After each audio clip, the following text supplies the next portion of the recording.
I'm sharing today is anonymous on behalf of someone who wanted to be here but was unable to attend. They are choosing to remain anonymous not out of shame, but because recovery is something many of us experience in one way or another.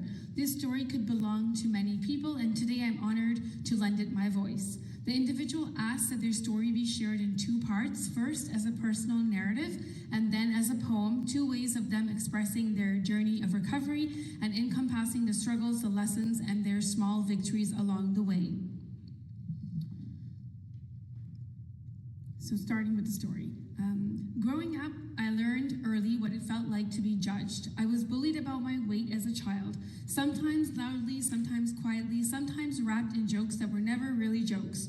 Those words buried themselves deep. Over time, food became my comfort, something predictable, something steady, a coping strategy that eventually grew into an addiction. I began eating in secret, pretending it wasn't a problem, telling myself I had everything under control, even as I felt myself losing grip. Then life changed in an instant. I was in a serious car accident. Suddenly, I had no control over my own body. I couldn't move the way I used to. I couldn't even feed myself, and I felt helpless, dependent, like a burden. As my body fought to heal, my mind struggled even more. My anxiety intensified. Flashbacks and nightmares took over nights, and I sank into a depression that felt endless. Part of me thought, at least I can't eat in secret anymore. Maybe this will help me quit. Maybe this is a push I needed. But when I eventually regained my physical abilities months later, the habit came right back. It had been waiting in the dark, unaddressed, and it came with deeper anxiety, deeper shame, and suicidal thoughts. I didn't want to live, but I didn't want to die either. I just wanted the pain to stop. My turning point didn't come with fireworks. It came in the form of a friend dragging me quite literally to a community group focused on breaking stigma around mental health.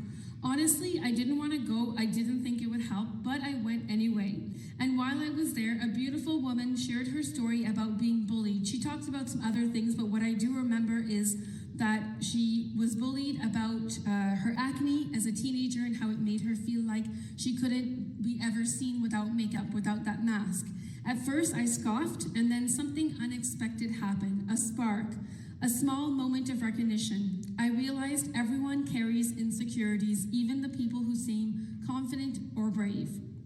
And if she could speak hers out loud, maybe I could start facing mine. Something inside me shifted. I realized I couldn't keep living the way I was living. I couldn't stay silent. I wanted purpose. I craved hope. But I finally understood that I wasn't going to find it outside myself. I had to begin it within me. So I reached out to a friend for support. They helped connect me to a mental health counselor, and slowly I started learning new ways to cope.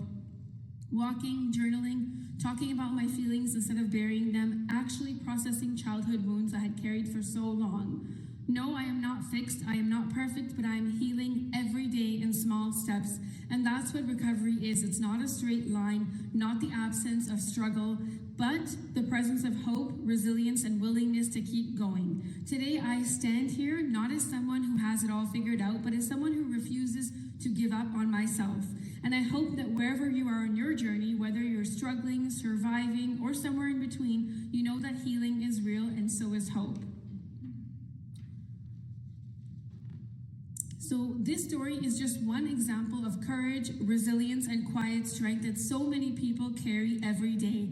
Recovery isn't about perfection, it's about progress, it's about honesty, and finding moments of light even in difficult seasons. So as requested by the individual, the next part of their story comes in the form of a poem, a different way to express their journey, encompass their struggles, while also focusing on the hope that carries them forward. So this poem reflects their inner experience of becoming, and they titled it Slowly, Quietly, and Bravely. Light found in quiet places. I am the sum of every scar, a map of where I've been and where I chose not to stay. I have broken and I have built myself again with hands that once trembled but now reach forward. I am not done healing, but I am becoming. And even on my darkest days, a small spark reminds me this. Hope does not shout. Hope whispers. Hope waits. Hope listens. Hope learns. Hope grows where care is given. Hope survives, and so do I. Thank you for allowing me to share this story and their poem. It's an honor to carry someone's truth, and I hope it reminds each of us that healing is possible and that none of us walk this journey alone. Thank you.